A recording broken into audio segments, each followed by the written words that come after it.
In May 1980, a Cuban man named Tony Montana claims asylum in Florida, USA, and is in search of the American dream after departing Cuba in the Mariel boat lift of 1980.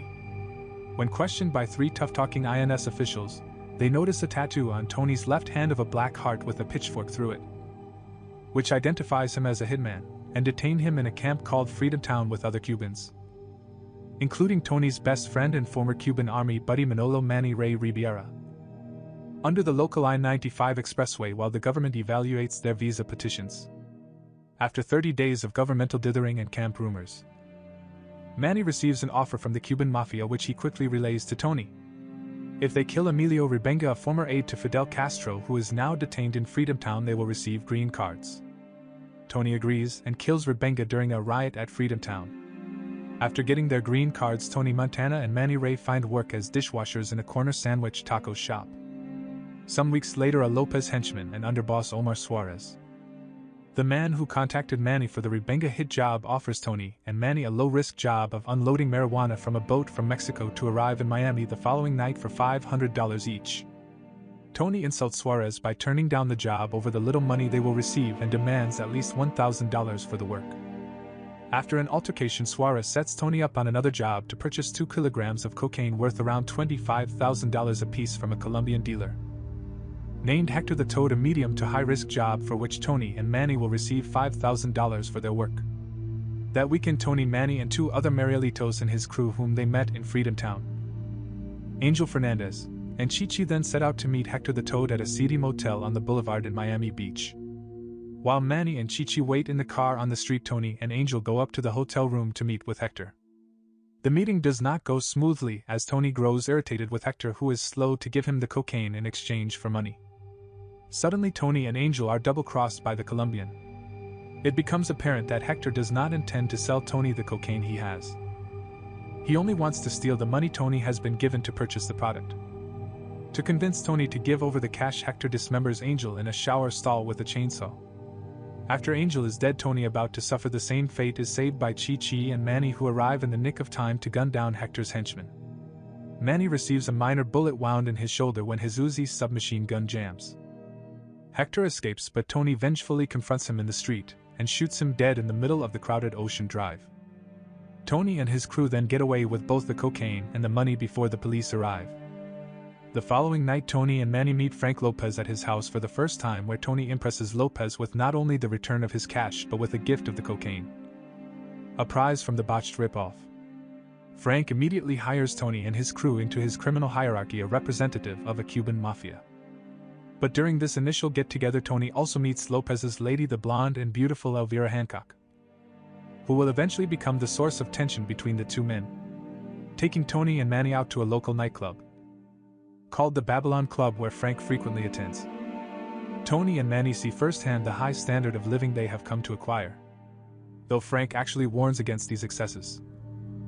Tony is seduced by them regardless. Thus, Tony Montana begins his rise through the ranks of the Miami cocaine underworld.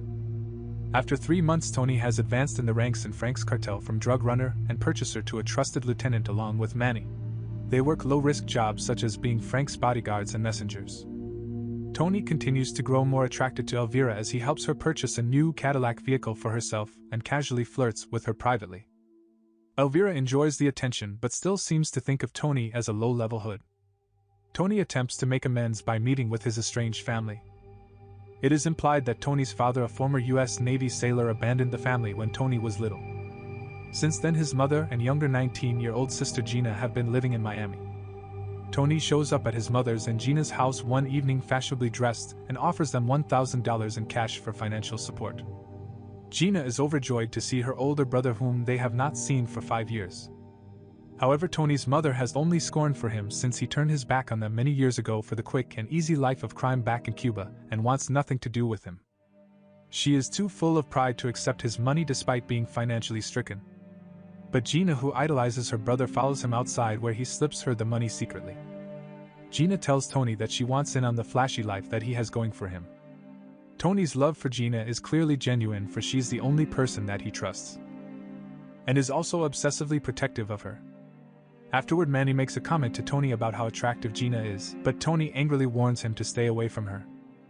Several months later, Tony is sent to Bolivia to help Omar set up a new distribution deal with Bolivian kingpin Alejandro Sosa for the purchase of 200 kilograms of cocaine. Since Frank is having legal troubles that preclude him from leaving the country, though Tony was supposed to let Omar do all the talking, Omar proves to be a poor negotiator, prompting Tony to step in and save the deal. They seem to negotiate a deal that on the surface seems favorable to both sides, with Sosa overseeing the transportation to Panama and to let Tony and the Lopez cartel take over from there. But Omar insists that Frank would not approve. Sosa seemingly sides with Omar and suggests that Omar use his phone to call Frank.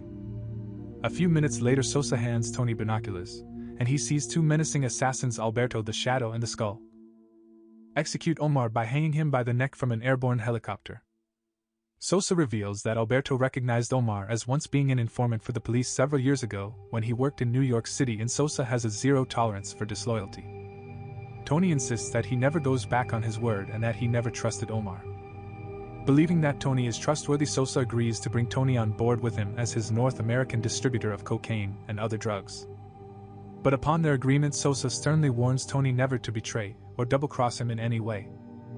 Upon his return to Florida, Tony is verbally chewed out by Frank for overstepping his authority, as well as hearing about Omar's death.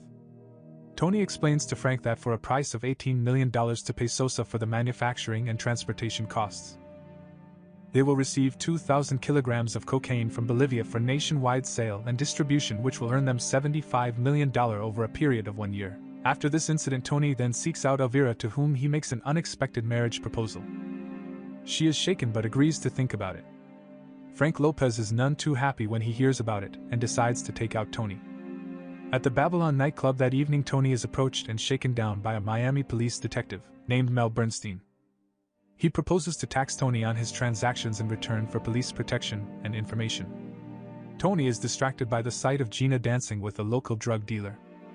He follows the two to a restroom stall where he berates Gina for her promiscuous conduct. He asks Manny to take her home. On the way, Gina admits she is attracted to Manny. Manny wards her off, mindful of Tony's obsessive protection of her. Back at the nightclub, Tony is attacked by two gunmen but manages to escape, killing them both despite being wounded by a gunshot to his left shoulder. Tony, Manny, and Chichi visit Frank at his car dealership back office, who is with debt. Nick calls Frank, who confirms his involvement by playing the call off as Elvira telling him she'll be late home.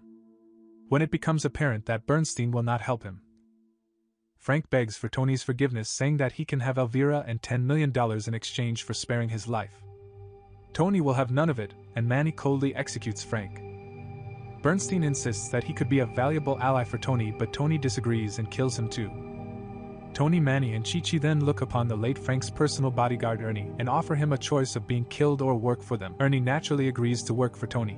Tony begins a profitable relationship with Sosa over the next year and a half. Tony marries Elvira, buys a huge mansion complete with surveillance cameras and numerous luxury items. And Tony even sets Gina up in business with her own beauty salon complete with a paid staff. Manny and Gina soon begin a romantic relationship, but they keep it secret from Tony, who had firmly stated to Gina that he does not want her dating anybody. As Tony's business grows, so does his cocaine addiction and paranoia, and he begins to spiral out of control, the beginning of the end. His wife, who becomes further addicted to cocaine, becomes bored and emotionally distant. Tony's banker Jerry informs him that laundering the increasing flow of drug money has become increasingly difficult, so he will be charging higher fees up to 10%. A Jewish mob boss named Mel Seidelbaum contacts Manny, offering his assistance. However, as they are cleaning out the money, Seidelbaum reveals himself to be an undercover cop and arrests Tony along with Chi-Chi. After posting a $5 million in bail, Tony's corrupt lawyer George Sheffield tells him that although he may get him cleared of the corruption and money laundering charges, Tony will probably have to serve at least 3 years in prison for income tax evasion. Manny suggests that he take it as the American prison system is nowhere near as harsh as its Cuban counterpart, and the right legal loopholes could trim the sentence down to 6 months. However, the strung-out Tony yells that he would rather die than spend a single day in jail. After hearing about Tony's arrest, Sosa, not wanting to lose his main distributor, offers Tony a way out of going to prison. He calls Tony back to Bolivia, where he introduces him to his cocaine board of directors, a group that includes a sugar land baron, Bolivia's military chief, and a mysterious American named Charles Goodson. We assume he is a corrupt CIA officer because Sosa guarantees that the IRS will not be able to send Tony to jail, but this help comes at a price. A Bolivian journalist is attempting to expose the ongoing corruption in the Bolivian government involvement in drug trafficking. And his crusade is beginning to hurt Sosa and his partners. Sosa will be sending Alberto to New York to assassinate the journalist. But he needs Tony and his crew to provide some extra muscle. Tony is clearly disturbed by the assassination since it is against his custom to kill a man whom he sees as a civilian. Plus, Tony has never killed anybody who didn't wrong him personally, but seeing no other options, Tony reluctantly agrees to help Sosa with the hit. In the meantime, Tony's marriage with Elvira finally ends when, after a bitter altercation at a local restaurant, she finally expresses her contempt for him and the lives he had led her on, and walks out of the restaurant and out of his life. Tony, punch-drunk on cocaine, tells the restaurant's other patrons that his existence is necessary since society needs a man like him to call a criminal. Tony also informs Manny to look after things while he travels to New York on business. Tony, with his two trusted henchmen Chi-Chi and Ernie along with Alberto, travel to New York City. And Alberto places a bomb under the journalist's car and with the intention of detonating it outside the UN building before the man addresses the General Assembly and exposes Sosa's cartel. But Tony has second thoughts when the journalist unexpectedly picks up his wife and children. Tony, saying that the team was only supposed to kill only the journalist, shoots Alberto to prevent the journalist's family from being killed.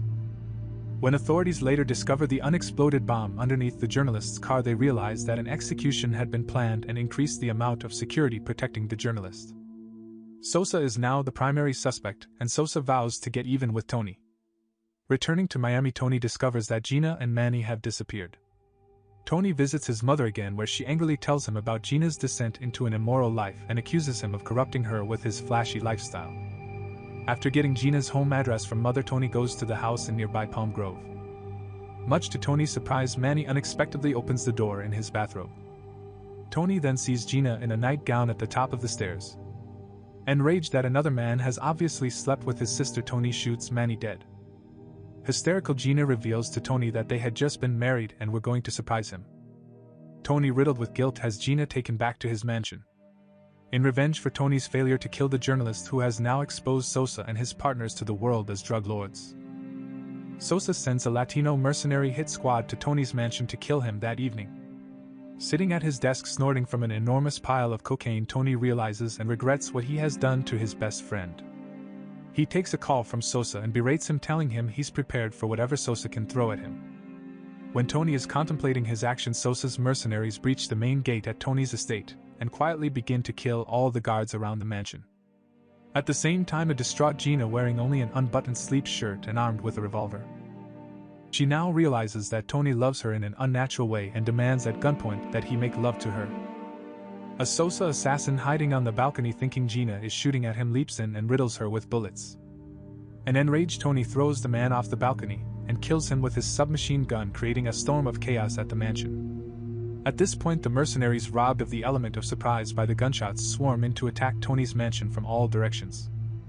Tony, still delirious from the cocaine, leans over Gina's dead body begging for forgiveness. Chi-Chi opens fire with an Uzi as he falls back and ends up banging on the door to Tony's office.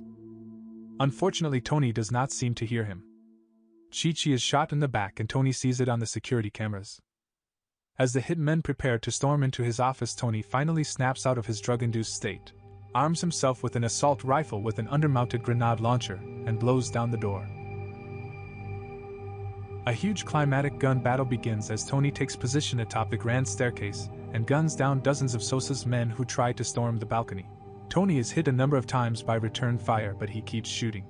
With most of Sosa's men dead, Tony, strung out on drugs, defiantly yells out at the assassins, not realizing that the skull has sneaked into the room behind him. The skull shoots Tony in the back with a 12-gauge shotgun.